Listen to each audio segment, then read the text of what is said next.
नमस्कार साथियों, आप सब कैसे हैं। आशा करता हूं कि आप सब सुखी होंगे, स्वस्थ होंगे, मस्त होंगे। जैसा कि मित्रों, आप वीडियो के टाइटल को देखकर समझ ही गए होंगे कि आज हम किस विषय पर चर्चा करने जा रहे हैं। तो मित्रों, आज हम सुखी, सफल, सम्मानजनक जीवन के कुछ महत्वपूर्ण बिंदुओं पर चर्चा करते हैं कि हम समाज में अपना सम्मान कैसे बरकरार रखें, कैसे हम सुखी और सफल रहें। तो मित्रों, इस पृथ्वी पर संपूर्ण प्रजातियों में यदि कोई बुद्धिमान और समझदार प्रजाति है तो वह मनुष्य की है। मनुष्य के लिए एक ईश्वर की प्रतिमूर्ति माना गया है। तो आज हम सुखी, सफल और सम्मानजनक जीवन के लिए कुछ महत्वपूर्ण बिंदुओं पर चर्चा करते हैं। मित्रों, सर्वप्रथम हमारी किसी भी कार्य में सफलता और सम्मान के लिए हमारी सोच, हमारी विचारधारा का मुख्य स्थान है। यदि हमारे अंदर एक हीन भावना पैदा हो जाती है, नेगेटिविटी आ जाती है, नकारात्मकता आ जाती है, तो समझ लीजिए कि हम उस कार्य में कभी भी सफल नहीं हो सकते और हमें कभी भी सम्मान भी प्राप्त नहीं हो सकता। यदि हम किसी महफिल में जाते हैं और वहाँ यदि अपने अंदर हीन भावना पैदा करते हैं, अपने आप को निम्न कोटि का समझते हैं, अपने आप को निम्न कोटि का समझते हैं, अपने आप को ओछा, छोटा समझते हैं, अपने अंदर नकारात्मकता लेकर आते हैं, तो वहाँ जब खुद के लिए ही आप उस योग्य नहीं समझ रहे हैं तो समझ लीजिए कि दूसरा आदमी कब आपका सम्मान करेगा। हमें अपने सम्मान के प्रति, अपनी कीमत के प्रति जागृत रहना चाहिए। हमें अपनी कीमत स्वयं पहचाननी चाहिए।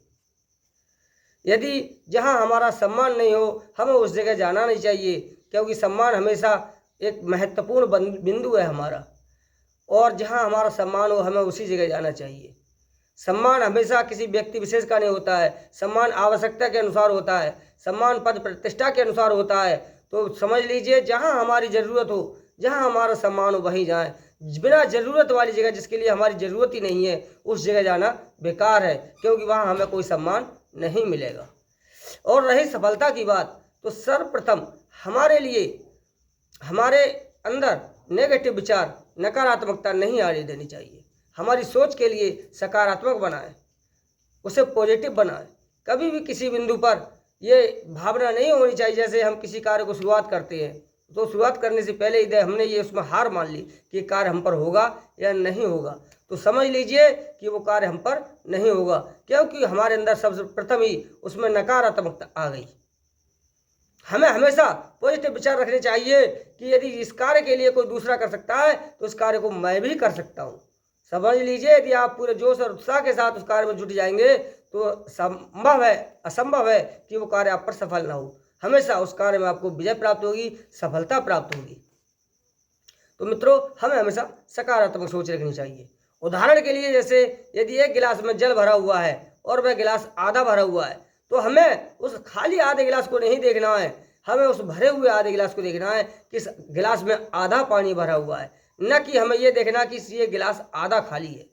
उस आधे खाली का हमें कोई भी मोल नहीं है, हमें उस आधे भरे हुए गिलास का हमारे अंदर भाव रहना चाहिए।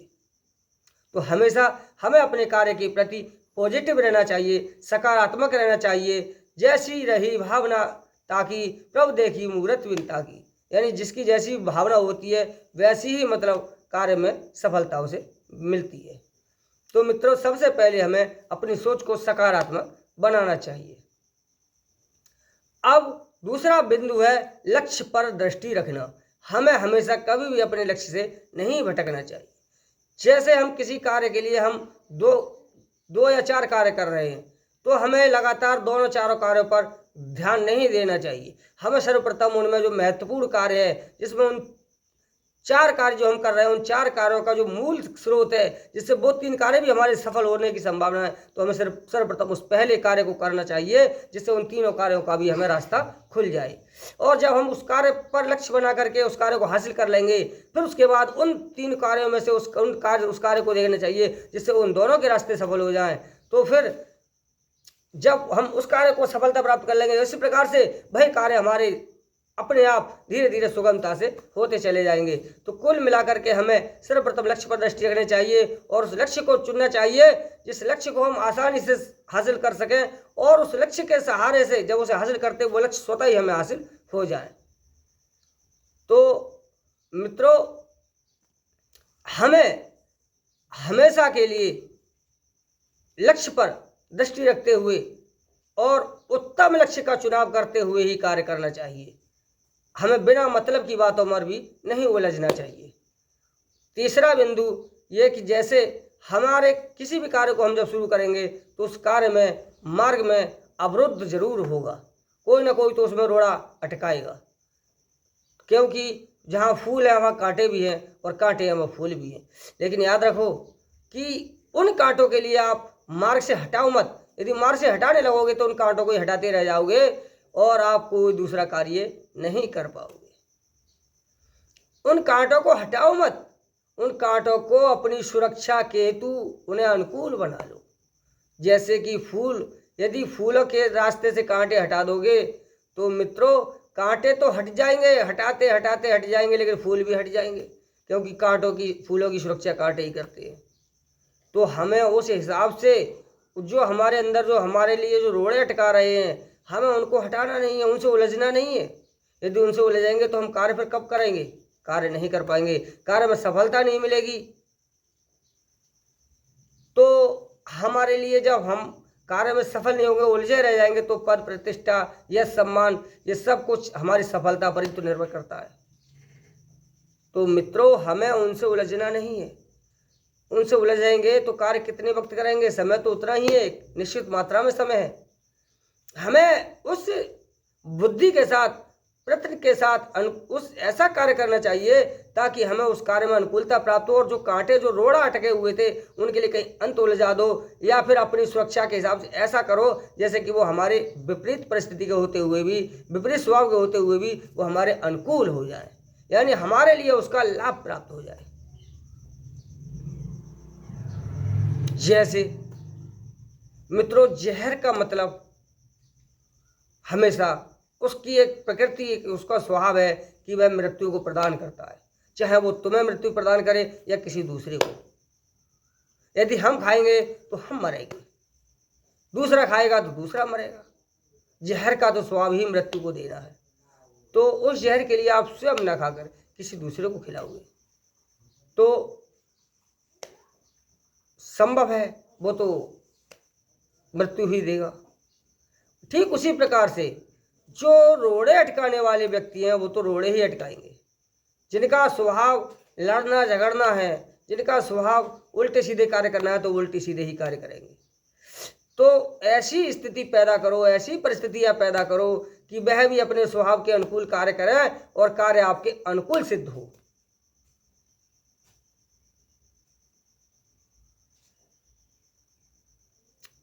तो मित्रों, हमें हमेशा बुद्धि विवेक से कार्य करना चाहिए। कभी भी शत्रु को शत्रु न समझे, क्यों, और ना ही मित्र को मित्र, क्योंकि वक्त पड़ने पर जैसी वक्त परिस्थिति होती है उसी प्रकार से शत्रु मित्र और मित्र शत्रु में परिवर्तित हो सकता है, इसमें कोई संदेह नहीं है, और ऐसा सदियों से होता चला आया है।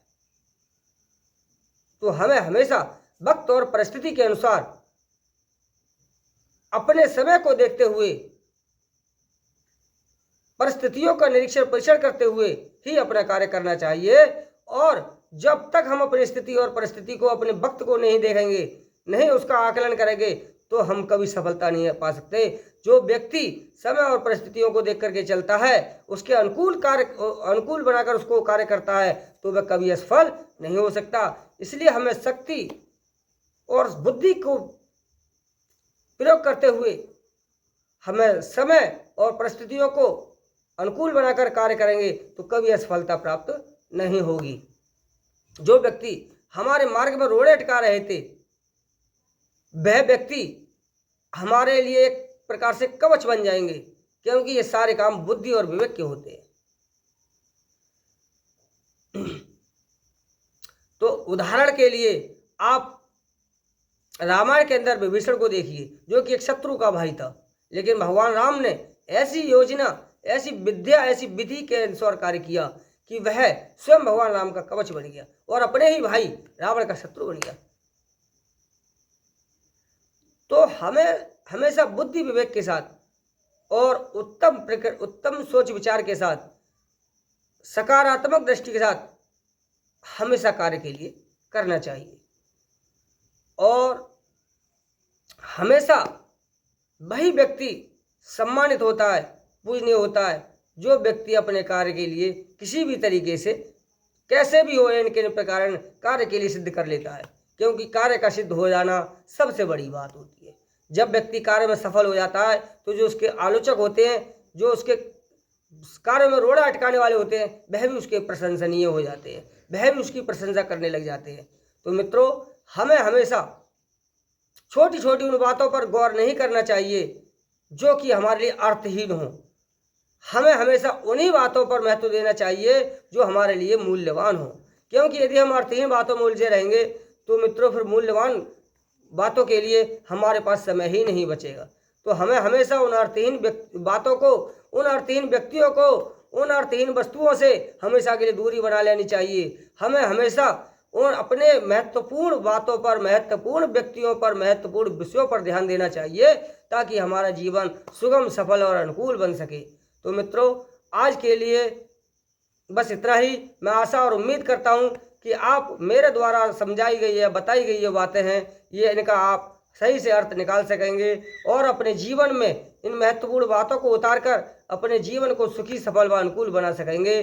तो मिलते हैं अगले वीडियो में, तब तक के लिए नमस्कार साथियों, धन्यवाद साथियों।